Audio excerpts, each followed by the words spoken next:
কি দেখে মনে হচ্ছে আবার কোথায় চলে এলাম ঘুরতে? না না, কোথাও ঘুরতে যাইনি। আমি ভেলোরে তামিলনাড়ুর একটা বিখ্যাত মন্দিরে এসেছি। শুধু আজ মন্দির নয়, অনেক জায়গায় ঘুরেছি, যার ছোট্ট ছোট্ট ভিডিও ক্লিপ আপনাদের সামনে শেয়ার করে দিচ্ছি। অবশ্যই পুরো ভিডিওটা দেখতে থাকুন। গুড মর্নিং বন্ধুরা, মডেস্ট মামার ব্লগ ভিডিওতে আপনাদের সবাইকে স্বাগত। আপনারা তো জানেন আমি ভেলোরে আছি। আজকে সকাল সকাল আবার হসপিটালের উদ্দেশ্যে বেরিয়ে পড়ছি। দেখা যাক, আমরা তো ক্লাস পাচ্ছিলাম না, দেখা যাক আজকে গিয়ে রিকোয়েস্ট করবো পাই কিনা। প্রথমে কাজকর্ম গুছিয়ে এখন ছাদে চলে যাচ্ছি জামা কাপড় শুকোতে দেওয়ার জন্য। সকালে ছেলেকে একটু ভাত রান্না করে খাইয়ে নিয়েছি, কারণ এখানকার কোনো খাবার আমার ছেলের পছন্দ নয়, মুখে দিলেই দূর দূর করতে থাকে।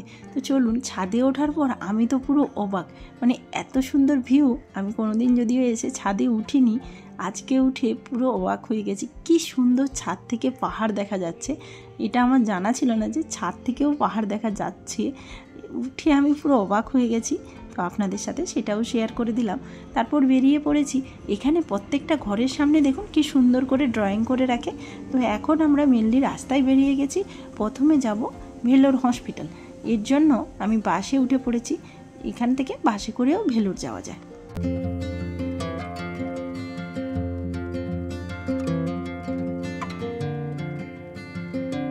আজকে ভেলোরে গিয়ে জানতে পারলাম যে আজকেও কোনো ক্লাস পাওয়া যাবে না, দুদিন পরে আবার আসতে বলেছি।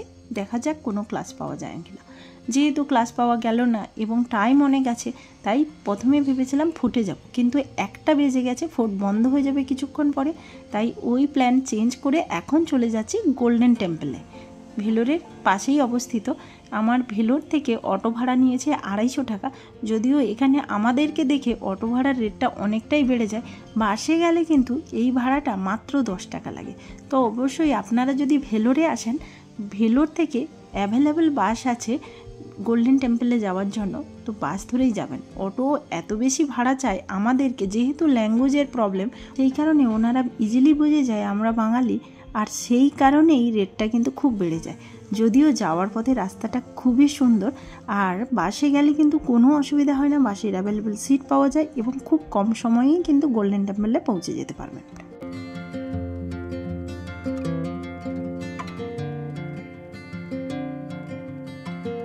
ফাইনালি আমরা শিবরুম গোল্ডেন টেম্পলের সামনে চলে এসেছি এবং টিকিট কেটে ভেতরে প্রবেশ করেছিলাম। বেশ সুন্দর, প্রায় 70 কেজি গহনা দিয়ে মাকে তৈরি করা হয়েছে। কিন্তু যেহেতু এখানে ভিডিও অ্যালাউ নয়, মানে ফোন জমা দিতে হয়, সেই কারণে কোনো ভিডিও করতে পারিনি। কিন্তু প্রসাদ গ্রহণের সময় আমি ভিডিও করেছিলাম। প্রসাদ খাওয়ার পরে আমরা কিছুক্ষণ বসে আইসক্রিম খেয়ে নিয়েছিলাম। তারপর ফাইনালি ওখান থেকে ফোন এবং জুতো নিয়ে বেরিয়ে পড়লাম বাইরে। দেখুন এটা ছিল বাইরের গেট। তারপর বাসে করে আমরা চলে এসেছি আমাদের গন্তব্যস্থলে। টাকা নিয়েছে মাত্র 5 টাকা। আর কি সুন্দর রাস্তাটা ছিল, পাহাড়ি পথ, দারুণ লাগছিল। সবাই মিলে এখন হাঁটতে হাঁটতে বাড়ি যাচ্ছি। টেম্পল ঘোরা হয়ে গেছে, ডাক্তার দেখাতে গিয়ে তো হলো না ঠিকঠাক, তো এখন টেম্পল ঘুরে সবাই হাঁটতে হাঁটতে বাড়ি যাচ্ছি, বাড়ির কাছে। আজকে তো ভেলোর গিয়েছিলাম, ভেলোর থেকে ওখানে গোল্ডেন টেম্পল গিয়েছিলাম। ওখানে তো খাওয়া দাওয়া মানে প্রসাদ দিয়েছিল, আমরা খেয়েছি, ছেলে খায়নি।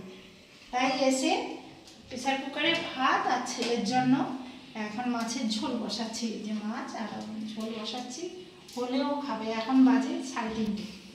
কোনো খাবারইও খাচ্ছে না, দূর দূর করছে শুধু। চলো রান্না করে নিই। মোটামুটি মাছের ঝোল হয়ে গেছে, তো ছেলেকে এখন ডাকতে যাব খাওয়ার জন্য। সেই সকাল 9টার সময় ও খেয়ে বেরিয়েছিল, এই সন্ধ্যে 5টার সময় এসে ভাত রান্না করছি, এই খাচ্ছি। ওখানে রাস্তায় শুধু এক নারকেলের নাড়ু আর একটা কি আইসক্রিম খেয়েছে, আর কিচ্ছু খাবে না। এই যে ভাত ভেতো বানালো, ভেতো বানালো। চলো না খাও না। আহা কি মজা, কি মজা। ছেলে খাওয়া দাওয়া হয়ে গেছে, ওর তো এনার্জি বিশাল পেয়ে গেছে। এবার আমরা তীর্থগিরি মুরুগান টেম্পল দেখার জন্য বেরিয়ে পড়েছি, যেটা পাহাড়ের একদম উঁচুতে অবস্থিত। জানি না উপরে উঠতে পারবো কিনা, শুনেছি অনেকগুলো সিঁড়ি বেয়ে উঠতে হবে। আমার থেকে আমার ছেলের বিশাল এনার্জি, ও তো ভীষণ সুন্দরভাবে হাঁটছে। ফাইনালি আমরা অটোতে বসে গেছি, কারণ টাইম হয়ে গেছে, 8টার মধ্যে মন্দির ক্লোজ হয়ে যায়, সেই কারণে অটোই নিতে হলো। বাসও অ্যাভেলেবেল আছে, কিন্তু কখন আসবে সেই ভয়ে অটো নিয়ে নিলাম। ভেলোর থেকে দূরত্ব 10 কিলোমিটার, আর ভাড়া নিয়েছে 250 টাকা। ভেলোর থেকে ফোর্টের গা ধরে যেতে হয়। দেখুন ফোর্টের এদিকে প্রাচীর, তারপরে জল, তারপরে আবার প্রাচীর, মানে কতটা সুরক্ষিত জায়গা। তো চলুন পুরো রাস্তাটা আপনাদেরকে দেখাই, দারুণ সুন্দর। ফাইনালি আমরা মন্দিরের গেটে চলে এসেছি। এখন সিঁড়ি বেয়ে বেয়ে উপরে উঠতে হবে।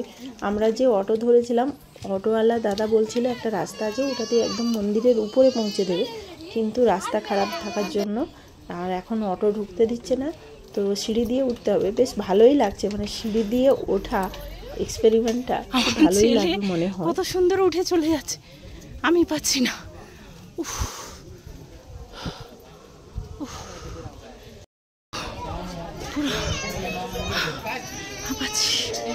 এত কষ্ট হচ্ছে। কষ্ট তো হবেই। 365খানা স্টেপ দিয়ে এই মন্দিরের উপরে উঠেছি, আর কি এক্সাইটমেন্ট, মানে এত সুন্দর লাগছে কি বলবো মন্দিরের পরিবেশটা।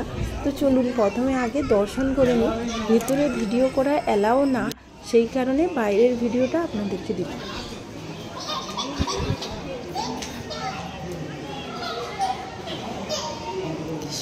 এই মন্দির থেকে বেরিয়ে ভগবান মুরাগানের মূর্তি দেখার জন্য আরও ভেতরে একটা মন্দির আছে, ওখানে চলে যাচ্ছি। মুরাগানের হাইট 42.5 মিটার। ভাবতে পারছেন কতটা উঁচু। যাওয়ার পথে এই বড় বড় পাথরগুলো, মানে পাহাড়ের পাথরগুলো দেখে ভয় লাগছিল যদি গায়ের মধ্যে পড়ে যায়। ফাইনালি আমরা ওই মন্দিরের গেটে পৌঁছে গেছি, এবং গেট থেকে দেখুন হাইটটা শুধু। এখানে এনার্জি গিভিং চকলেটও পেয়ে গেলাম। জাস্ট আমি মন্দিরের সামনে দাঁড়িয়ে আছি, এবং ভিউটা দেখুন অসাধারণ। পাহাড়ের উপর এত সুন্দর ঠান্ডা ঠান্ডা হাওয়া আসছিল, জাস্ট ফিল করার মতো ছিল। মানে ওখানে এখন বলে বোঝাতে পারবো না, ওখানে পরিবেশটা এত সুন্দর ছিল। চলুন আর কথা না বাড়িয়ে পুরো পরিবেশটা আপনাদেরকে দেখাই মিউজিকের সুরে।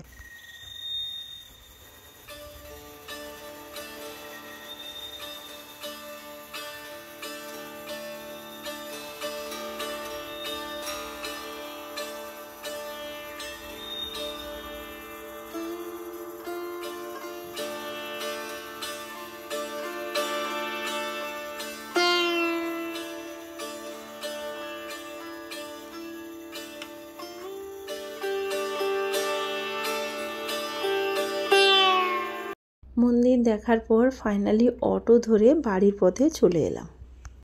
আমার ব্লগ ভিডিওটা এখানেই শেষ করে দিলাম, কারণ অনেক বড় ব্লগ ভিডিওটা হয়ে গেছে। ওকে বন্ধুরা, টাটা। নেক্সট দিন আবার নেক্সট ব্লগ ভিডিওতে আপনাদের সামনে দেখা হচ্ছে।